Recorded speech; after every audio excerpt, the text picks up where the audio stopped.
السلام علیکم ورحمۃ اللہ تعالی وبرکاتہ۔ الحمد للہ رب العالمین والعاقبۃ للمتقین والصلاة والسلام علی الانبیاء والمرسلین وعلى آلہ وصحبہ اجمعین، اما بعد، اعوذ باللہ من الشیطان الرجیم، بسم اللہ الرحمن الرحیم، یا ایہا الذین آمنوا لا تلہکم اموالکم ولا اولادکم عن ذکر اللہ ومن يفعل ذلك فأولئك هم الخاسرون۔ آمنت باللہ صدق اللہ مولانا العظیم۔ الصلاة والسلام علیک یا رسول اللہ صلی اللہ علیہ وسلم۔ قارون ہلاک شد کہ چہل خانہ گنج داشت۔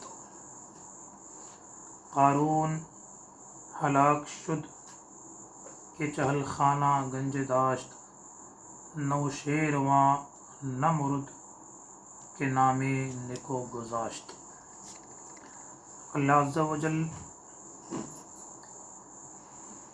اپنے فضل و کرم سے اور دانائے غیوب محمد مصطفیٰ صلی اللہ علیہ وسلم کے صدقہ اور طفیل ہم سب کی رمضان کی ٹوٹی پھوٹی عبادتوں کو اپنی بارگاہ میں قبول فرمائے۔ جس طرح رمضان میں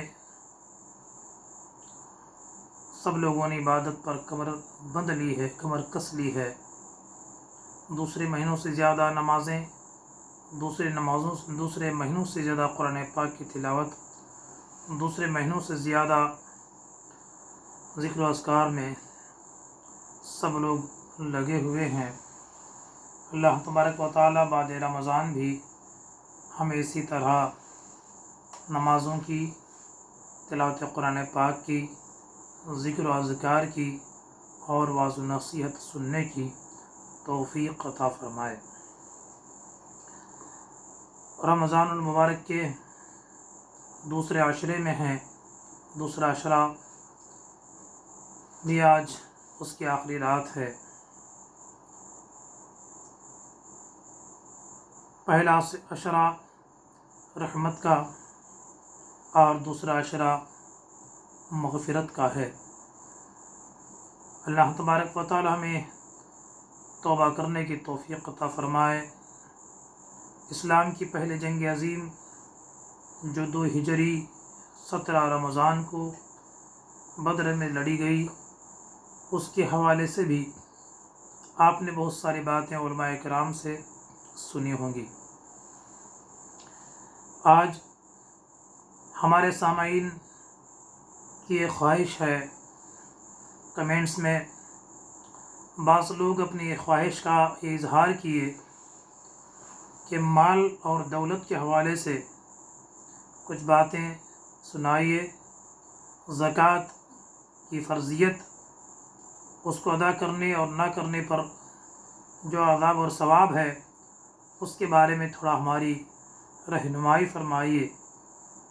اسی طرح دوسرے ایک صاحب نے کہا کہ حضرت کافی لوگ بڑے پریشان ہیں، ہفتے میں ایک بار آپ گھریلو پریشانیوں سے چھٹکارا پانے کے لیے دعائیں، وظائف، ذکر وغیرہ کی تعلیم دیں۔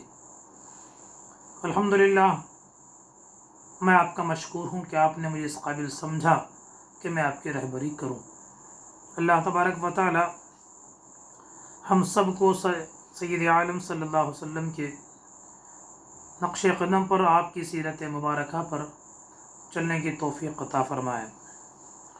الحمدللہ رب العالمین امسال رمضان میں کورونا ہونے کی وجہ سے ہمارے مسلمان اہل ثروت مالدار حضرات یقیناً وہ قابل مبارکباد ہیں کہ انہوں نے اپنی خون پسینے کی کمائی ہوئی کمائی کا ایک حصہ غریبوں پر اور مساکین پر دل کھول کر خرچ کیا ہے۔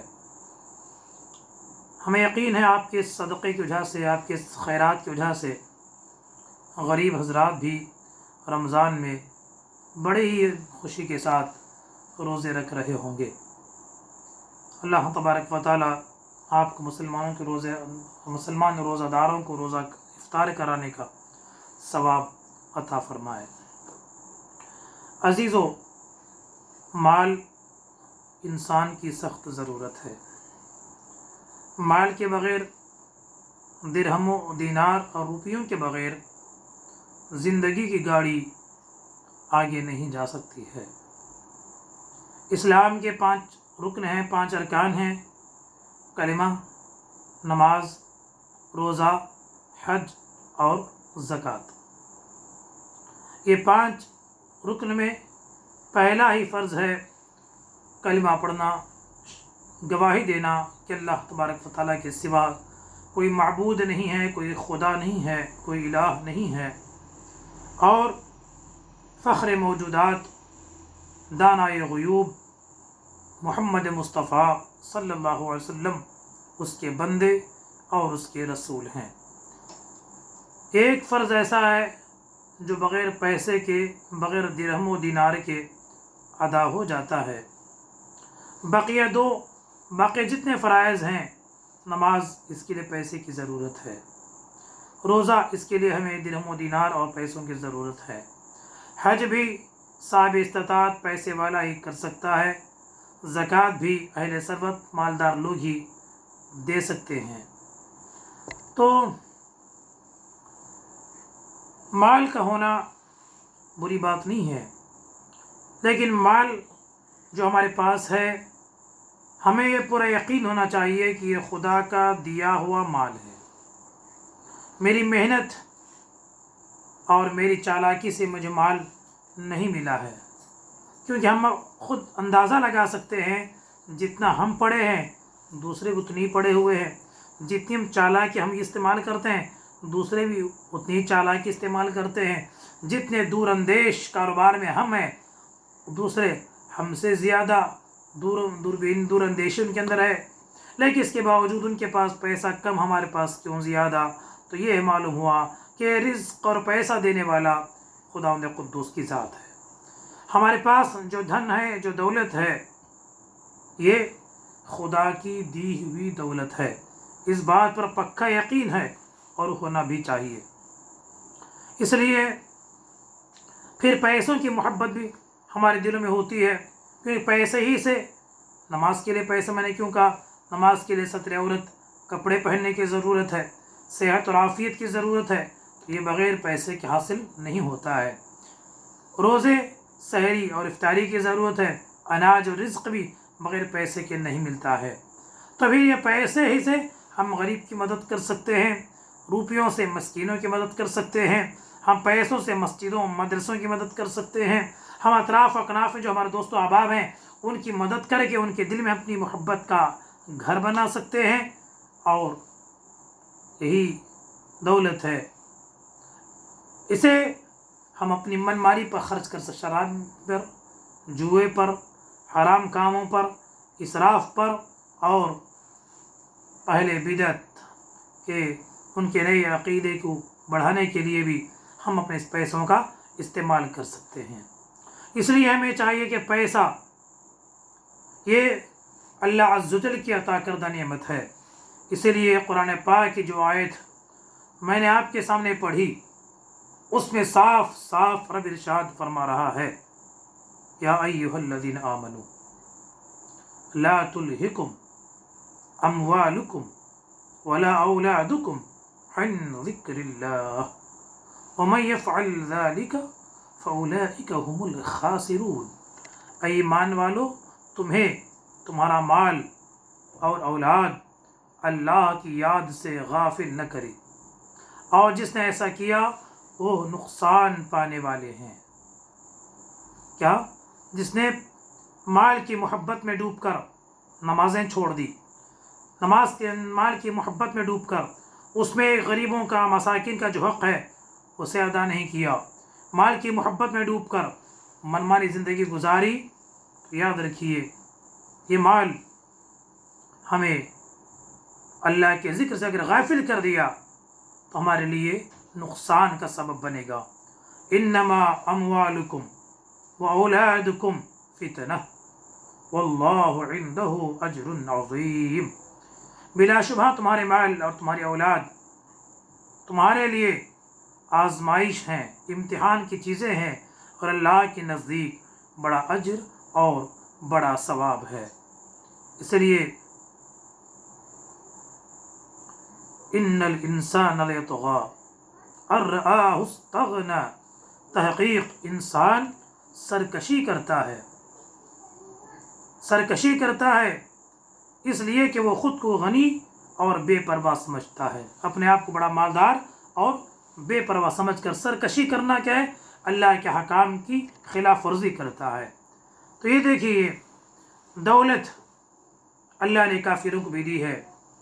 ابتدا میں نے فارسی کا ایک شعر آپ کے سامنے پڑھا، قارون ہلاک شد کہ چہل خانہ گنج داشت۔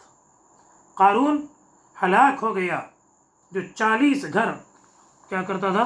وہ خزانے رکھتا تھا۔ قارون ہلاک شد کہ چہل خانہ گنج داشت۔ قارون کے خزانے کے بارے میں بچے کو معلوم ہے، بہت بڑا رئیس، بہت بڑا مالدار ہے، لیکن کیا ہوا؟ ہلاک ہو گیا۔ نوشیرواں نمرود نام نیکو گذاشت۔ نوشیرواں ایک غیر مسلم، ایک کافر بادشاہ گزرا ہے، ایران وغیرہ کے علاقے میں گزرا ہے۔ وہ اپنی دولت سے اپنی رعایا کے ساتھ ایک اچھا سلوک کرتا تھا، وہ اچھا سلوک کرتا تھا اپنی دولت سے، اپنے گاؤں والوں کے ساتھ وہ ان کے غریبوں پر، مساکین پر دولت کو خرچ کرتا تھا۔ اس لیے شاعر کہتے ہیں نوشیر و نمرود نام نیک گذاشت، نوشیرو مرا نہیں ہے اس لیے کہ وہ دنیا میں اچھا نام چھوڑ کے گیا ہے۔ اس لیے ہمیں چاہیے کہ دولت کے ذریعے ہم جانے کے بعد بھی ہمارا نام دنیا والے اچھے سے لیا کریں۔ اس لیے عزیزان ملت اسلامیہ، اللہ کے حبیب صلی اللہ علیہ وسلم ارشاد فرماتے ہیں مال کی محبت اگر زیادہ ہو گئی، اتنی زیادہ کہ اس کا جو زکوٰۃ ہے اسے بھی صحیح ادا نہ کرے، مال کی محبت زیادہ ہو گئی تو یاد رکھیے اس سے غرور پیدا ہوتا ہے، گھمنڈ پیدا ہوتا ہے، اس سے انسان کے دل میں نفاق پیدا ہوتا ہے۔ اس لیے فرمان نبوی ہے جیسے پانی سبزیاں اگاتا ہے، اسی طرح مال اور عزت کی محبت انسان کے دل میں نفاق پیدا کرتے ہیں۔ پانی ہماری کھیتیوں کو اگاتا ہے، سر سبز و شاداب کرتا ہے، اسی طرح مال کی محبت انسان کے دل میں نفاق پیدا کرتی ہے۔ اور ایک حدیث پاک ہے، تاجدار عرب و عجم صلی اللہ علیہ وسلم ارشاد فرماتے ہیں زیادہ دولت مند ہلاک ہو گئے، جنہوں نے بندگان خدا پر بے اندازہ مال خرچ کیا وہ ہلاکت سے محفوظ رہے۔ بہت سارے مالدار ہلاک ہو گئے، نہ اپنی دولت کا صحیح خود نہ کھا سکے، نہ غریبوں کو بانٹے، بس جمع کرتے کرتے کرتے نہ کھائے نہ خرچ کیے، دولت ایسی پڑی رہی، وہ قبرستان آباد کرنے کے لیے چلے گئے۔ پرسوں ہی میں واٹس ایپ پہ دیکھا، بہت بڑا رئیس کئی کلو سونا وہ اپنے جسم پہ سجا کے رکھتا تھا، عمر بھی کوئی بڑی نہیں تھی، لیکن دیکھا موت جب اپنے زہریلے ناخن چبو دیتی ہے، موت کا سمے، موت کا ٹائم جب آ جاتا ہے تو دنیا کی کوئی طاقت ہمیں موت سے بچا نہیں سکتی ہے۔ اس لیے عزیزان ملت اسلامیہ، مال چاہیے، لیکن اس مال کے اندر جو غریبوں کا، جو مساکین کا، مسجدوں کا، مدرسوں کا، ہمارے اہل قرابت کا جو حق ہے اسے ہمیں ادا کرنا چاہیے۔ یاد رکھیے، یہ نہ سمجھے کہ آج کے لوگوں کے پاس ہی مال ہے، صحابہ کرام رضی اللہ عنہم اجمعین کوئی ایسے ویسے لوگ نہیں تھے، کروڑ پتی تھے، بڑے بڑے رئیس، صاحب ثروت، بڑے بڑے مالدار صحابہ کرام رضی اللہ عنہم تاریخ میں ملتے ہیں۔ ابو بکر صدیق کی سخاوت، کتنے صحابہ کو خرید کر، غلاموں کو خرید کے انہوں نے آزاد کیا ہے۔ خود فرماتے ہیں مجھے دنیا میں 3 چیزیں پسند ہیں، کیا؟ النظر الی وجہ رسول اللہ، رسول کے چہرے کو دیکھنا، وانفاق مالی علی رسول اللہ، سرکار کے نام پر مال خرچ کرنا، وَيَكُونَ بِنْتِي تحت رسول اللہ، میری بیٹی عائشہ سرکار کی زوجیت میں ہے، ان کے نکاح میں، یہ میرے سب سے بڑی پسندیدہ چیزیں ہیں۔ ساری دولت اور رائے خدا میں خرچ کر دیے ہیں۔ اسی طرح عثمان غنی کی سخاوت، غنی کے نام ہی سے مشہور ہیں، بڑے رئیس، بڑے مالدار ہیں، ان کی سخاوت زمانے مشہور ہے۔ اسی طرح مشہور صحابی حضرت سیدنا عبد الرحمن بن عوف، بہت بڑے مالدار صحابی ہیں، جنگ احد میں سرکار کے ساتھ ہے، بہت سارے جنگوں میں انہوں نے سرکار کا ساتھ دیا ہے۔ جنگ احد میں تو ان کو 21 زخم جسم پہ لگے تھے، اور ایک زخم پاؤں پہ لگنے کی وجہ سے ہمیشہ لنگڑا کی چلا کرتے تھے۔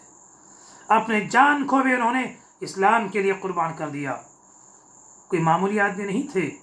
ایک مرتبہ تاجدار مدینہ صلی اللہ علیہ وسلم نے دین کے لیے، اسلام کے لیے مدد کی خواہش کی، تو فرماتے ہیں 700 اونٹ، مال بھرے ہوئے اونٹوں کے ساتھ میں خیرات کر دیتے ہیں۔ آج بھی عرب میں سب سے زیادہ قیمتی جانور اونٹ ہے، آپ کو معلوم ہے۔ سارے میٹ کیا، سارے گوشت سستے میں ملتے ہیں، لیکن اونٹ کا گوشت آج بھی وہاں مہنگا ملتا ہے۔ تو آج بھی وہاں اونٹ کی اچھی خاصی قیمت ہے۔ اس زمانے میں آج سے 1500 سال پہلے 700 اونٹیں سامان کے ساتھ میں انہوں نے خیرات کیا ہے نا۔ 700 بڑی لاریاں سمجھے آج کے زمانے میں، 10 ویلر کے بعد اتنی بڑی بڑی گاڑیوں میں مال بھر کے انہوں نے گاڑیوں کے ساتھ میں صدقہ کیا۔ اسی طرح ایک مرتبہ دین کے لیے 500 گھوڑے دیتے ہیں، اور ایک مرتبہ 500 اونٹ دیتے ہیں، اور ایک بار چندہ کیا تو 4000 درہم دیتے ہیں، اور پھر چندہ کیا گیا تو 40,000 درہم دیتے ہیں۔ پھر جب آپ کا وصال کا وقت قریب آیا تو اس وقت 1000 گھوڑے، 5000 اونٹ، اور اس وقت بدری صحابہ تقریباً ان کے زمانے میں 100 سے زیادہ بدری صحابہ موجود تھے۔ جنگ بدر میں جو صحابہ حصہ لیے تھے وہ صحابہ کرام کی جماعت تھی۔ فرماتے ہیں میری دولت میں سے ہر مہینہ 400 روپیے بدری صحابہ کو دیا جائے، اور فرماتے ہیں میرا مدینے کا ایک باغ ہے، اس کی ساری آمدنی امہات المومنین ازواج مصطفیٰ صلی اللہ علیہ وسلم پر خرچ کیا جائے۔ دیکھیں کیسے کیسے رئیس ہمارے جماعت میں گزرے ہیں۔ اس لیے حضرت عمر بن خطاب رضی اللہ تعالی عنہ ایک دفعہ ام المومنین سیدہ زینب رضی اللہ تعالی عنہ کے یہاں کچھ تحفہ پیش کرتے ہیں۔ سیدہ زینب رضی اللہ تعالی عنہ جب کھول کے دیکھا تو اس میں درہم و دینار ہے۔ پوچھا کس نے بھیجا ہے؟ کہا سیدنا عمر بن خطاب نے بھیجے ہیں۔ حضرت ام المومنین زینب رضی اللہ تعالی عنہ حضرت عمر فاروق کو دعائیں دیتی ہیں، اور آخر میں دعا کرتے ہیں یا رب العالمین آئندہ سال عمر کا تو مال آنے سے پہلے مجھے دنیا سے اٹھا لے۔ سارا جتنا عمر مال بھیجے تھے اپنے گھر کا پردہ پھاڑ کے، تھیلیاں بنا کے اس میں درہم ڈال کے مدینے کے غریبوں پر، مساکین پر وہ صدقہ کرتے ہیں، اور بہت جلد اس کے بعد ان کا انتقال بھی ہو جاتا ہے۔ اس لیے عزیزہ امت اسلامیہ، ٹائم میں نے آپ کے ٹائم کا میں لحاظ کرتے ہوئے گفتگو کو سمیٹ رہا ہوں۔ ಅದಕ್ಕಾಗಿ ಎಲ್ಲ ದಿನ ಉರ್ದುವಿನಲ್ಲಿ ಮಾತಾಡ್ತಾ ಇದ್ದೇನೆ। ತುಂಬ ಜನರ ಡಿಮ್ಯಾಂಡ್ ಅಂದರೆ ಕನ್ನಡದಲ್ಲಿ ಸ್ವಲ್ಪ ಹೇಳಬೇಕು ಅಂತ, ಟೈಮ್ ಜಾಸ್ತಿ ಆಗಿದೆ। ಮಾಲ್, ಹಣ, ಸಂಪತ್ತು ಇದು ತುಂಬ ಅಗತ್ಯ ಇರುವ ವಸ್ತುಗಳಾಗಿದೆ। ಹಣ ಇಲ್ಲದಿದ್ದರೆ ಯಾವ ಕೆಲಸ ಕೂಡ ನಮ್ಮಿಂದ ಮಾಡಲಿಕ್ಕೆ ಸಾಧ್ಯವಾಗುವುದಿಲ್ಲ। ಆದರೆ ಆ ಹಣದಲ್ಲಿ ಬಡವರ, ಮಸಾಕೀನ್ಗಳ ಒಂದು ಹಕ್ಕಿದೆ, ಅದನ್ನು ನಾವು ನೀಡಬೇಕಾಗಿದೆ। ಸಯ್ಯದನಾ ಉಮರ್ ಇಬ್ನ್ ಅಬ್ದುಲ್ ಅಜೀಜ್ ರದಿಯಲ್ಲಾಹು ಅನ್ಹು ಅವರು ವಫಾತ್ ಆಗೋ ಟೈಮಲ್ಲಿ ಅವರ ಸಾಥಿಯೊಬ್ಬರು ಒಂದು ಹೇಳುತ್ತಾರೆ, ಓ ಅಮೀರುಲ್ ಮೊಮಿನೀನ್, ನೀವು ನಮ್ಮನ್ನು ನಿಮ್ಮ ನಂತರ ಬರುವ ಜನರಿಗೆ ತುಂಬ ಕಷ್ಟದಲ್ಲಿ ಹಾಕಿ ಹೋಗ್ತಿದ್ದೀರಿ. ಯಾಕಂದರೆ ನೀವು ನಿಮ್ಮ ಮನೆಯಲ್ಲಿ ಏನೂ ಬೀಳಲಿಲ್ಲ, ಮಕ್ಕಳಿಗೇನು ಕೊಡದೆ ಎಲ್ಲ ದಾನ ಮಾಡಿ ಸದಕ ಮಾಡಿ ಹೋಗ್ತಿದ್ದೀರಿ. ಆಗ ಸಯ್ಯಿದುನಾ ಉಮರ್ ಇಬ್ನ್ ಅಬ್ದುಲ್ ಅಜೀಜ್ ಹೇಳ್ತಾರೆ, ನಾನು ನನ್ನ ಮಕ್ಕಳಿಗೆ ಒಳ್ಳೆ ತರಬೇತಿ ನೀಡಿದ್ದೇನೆ, ಅವರಿಗೆ ಕೂಡ ಹಕ್ಕೆಲ್ಲ ಕೊಟ್ಟಿದ್ದೇನೆ, ಮತ್ತೊಬ್ಬರ ಹಕ್ಕು ಅವರಿಗೆ ನಾನು ಕೊಡಲಿಲ್ಲ. ಅವರು ಸರಿಯಾದ ದಾರಿ ತಕ್ವಾದಲ್ಲಿ ಜೀವಿಸಿದರೆ ಅಲ್ಲಾಹ್ ಅವರಿಗೆ ದಾರಿಗಳು ತೆರೆದುಕೊಡಬಹುದು ಅಂತ ಹೇಳಿ ತುಂಬ ಸಂತೋಷದಿಂದ ಉತ್ತರವನ್ನು ಕೊಡ್ತಾರೆ. ಅದಕ್ಕಾಗಿ 3 ಥರದ ನಮ್ಮ ಫ್ರೆಂಡ್ಸ್ ಇರುತ್ತೆ. ಒಂದು ಫ್ರೆಂಡ್ ಅಂದರೆ ನಾವು ವಫಾತ್ ಆಗೋ ತನಕ ಮಾತ್ರ ನಮ್ಮ ಒಟ್ಟಿಗಿರೋರು ನಮ್ಮ ಗೆಳೆಯವರಿದ್ದಾರೆ. ಮತ್ತೊಬ್ಬರ ಗೆಳೆಯರು ಅಂದರೆ ನಮ್ಮ ಕಬರಿ ತನಕ ಮಾತ್ರ ಬರೋರು ಸ್ವಲ್ಪ ಗೆಳೆಯರು ಫ್ರೆಂಡ್ಸ್ ಇದ್ದಾರೆ. ಮತ್ತೊಂದು ಫ್ರೆಂಡ್ ಅಂದರೆ ಸ್ನೇಹಿತ ಅಂದರೆ ನಾವು ವಫಾತ್ ಆದ ನಂತರ ನಮ್ಮ ಒಟ್ಟಿಗೆ ಇರೋರೊಬ್ಬರು ಇರ್ತಾರೆ. ಈ 3 ಫ್ರೆಂಡ್ಸ್ ಅಲ್ಲಿ ಫಸ್ಟ್ ಯಾರು? ವಫಾತ್ ಆದ ತಕ್ಷಣ ನಮ್ಮಿಂದ ದೂರ. ಅದ್ಯಾರು? ನಮ್ಮ ಸಂಪತ್ತು, ನಮ್ಮ ಮಾಲ್. ಅದು ನಮ್ಮ ಉಸಿರಾಟ ಕಷ್ಟದಲ್ಲಿರುವಾಗಲೇ ನಾವು ಸಾಯಕ್ಕೆ ಹತ್ತಿರ ಆಗೋಗಲೇ ನಮ್ಮ ಮಕ್ಕಳು ನಮ್ಮ ಮಾಲಿನ ಮೇಲೆ ಕಬ್ಜ ಮಾಡಿ ಆಯಿತು. ಮತ್ತು ನಮ್ಮ ಕಬರ ಹತ್ರ ಬರೋ ಒಂದು ಫ್ರೆಂಡ್ಸ್ ಇದ್ದಾರೆ, ಅದು ನಮ್ಮ ಮಕ್ಕಳು, ಅಣ್ಣಂದಿರು, ತಮ್ಮಂದಿರು, ಫ್ಯಾಮಿಲಿಯವರು ಕಬರ ತನಕ ಮಾತ್ರ ನಮ್ಮೊಟ್ಟಿಗೆ ಬರ್ತಾರೆ. ನಂತರ ದಾಯಿಮಾಗಿ ನಮ್ಮೊಟ್ಟಿಗಿರೋದು ಯಾರು? ಒಂದು ಫ್ರೆಂಡ್ ಇದೆ, ಅದು ನಮ್ಮ ಅಮಾಲ್, ನಾವು ಮಾಡಿರುವಂತಹ ಕೆಲಸಗಳು, ಅದು ಯಾವಾಗ ನಮ್ಮ ಒಟ್ಟಿಗೆ ಇರುತ್ತಾರೆ. ಹಾಗಾಗಿ ಎಲ್ಲರೂ ಕೂಡ ರಮದಾನ್ ತಿಂಗಳಲ್ಲಿ ಹೆಚ್ಚಾಗಿ ದಾನ ಈ ಸಮಯ ಎಲ್ಲರೂ ಮಾಡಿದ್ದಾರೆ. ಅಲ್ಲಾಹು ನಮ್ಮೆಲ್ಲರ ಈ ಸದಕ ಕಬೂಲ್ ಮಾಡಬೇಕು. ದೌಲತ್ ಬೇಕು, ಆದರೆ ಅದರ ಹುಬ್ಬು ಜಾಸ್ತಿ, ಅದು ನಿಫಾಕಿನ ಅಲಾಮತಾಗಿದೆ. ಅಲ್ಲಾಹು ಸುಬ್ಹಾನಹು ವ ತಆಲ ನಮ್ಮೆಲ್ಲರನ್ನು ಇಜ್ಜತಿನ ಜೀವನ ನೀಡಲಿ. ಈ ರಮದಾನ್ ಶರೀಫಿನ ಬರಕತ್ತಿನಿಂದ ನಮಗೆ ಒಂದು ರಮದಾನ್ ಆದರೂ ಮದೀನಾ ಶರೀಫದಲ್ಲಿ ಸೇರಲಿಕ್ಕೆ, ಅಲ್ಲಿ ನೋಡಲಿಕ್ಕೆ ನಮಗೆಲ್ಲ ತೌಫೀಕ್ ನೀಡಲಿ.